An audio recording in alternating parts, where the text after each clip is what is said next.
Morning guys, dito tayo sa harap ng First Corazon C. Aquino General Hospital. Ito guys, yan.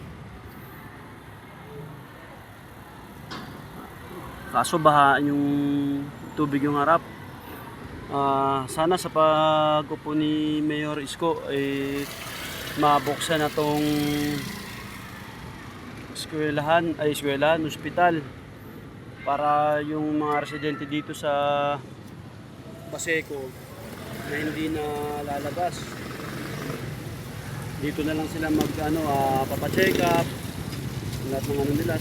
Sana mabuksan yan, para kasi hassle naman kung lalabas ka pa tapos pagdating sa agad hindi ka tatanggapin kasi hindi ka naman sakop ng distrito nila. Kasi pag sinasabi nilang District 5, kailangan to sa Manila Hospital, doon tayo dapat.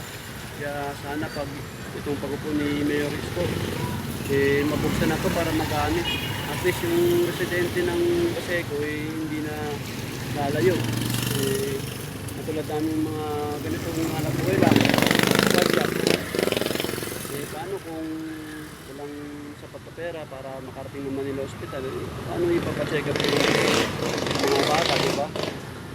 Kaya sana itong pag-upo niya mabuksan na po ito para hindi nalalayo yung mga residente, dito na lang din. At in case naman yung sa ibang ospital, dapat kung may pasyente, kahit hindi ka-distrito nila, tanggapin nila. Para na rin yung sa ikakaganda ng image ng ospital. At sana magdagdag ng eskwelahan dito si Mayor Isko. Sa sobrang dami ng estudyante dito, hirap yung mga teacher maka-accommodate ng room. Kaya yung oras ng klase dito hinahati-hati na lang. Sana makapagtayo pa ng eskwelahan dito si Mayor at si Congressman Erwin Ting.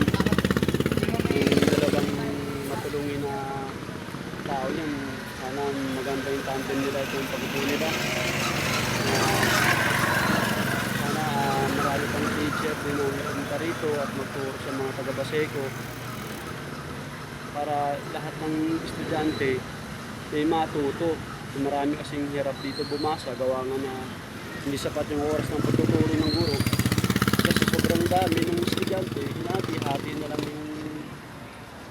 yung oras ng klase, diba? Sana makarating to kay Mayor Isko, mapanood niya, tsaka ni Congressman Erwin Ting. Sana nagawa nila ito ng aksyon para yung taga-residente ng Baseco hindi nalalayo, hindi na rin sila mag-enroll sa labas, dito na lang sa loob ng Baseco.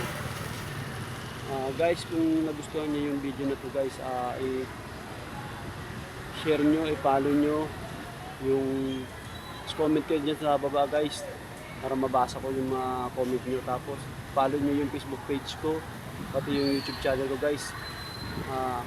Dito lang tayo guys. Maraming salamat at magandang araw sa inyo lahat.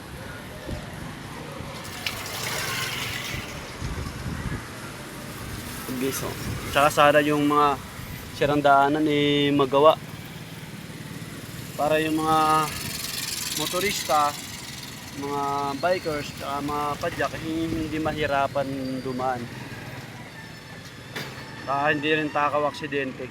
Sige guys, bye bye.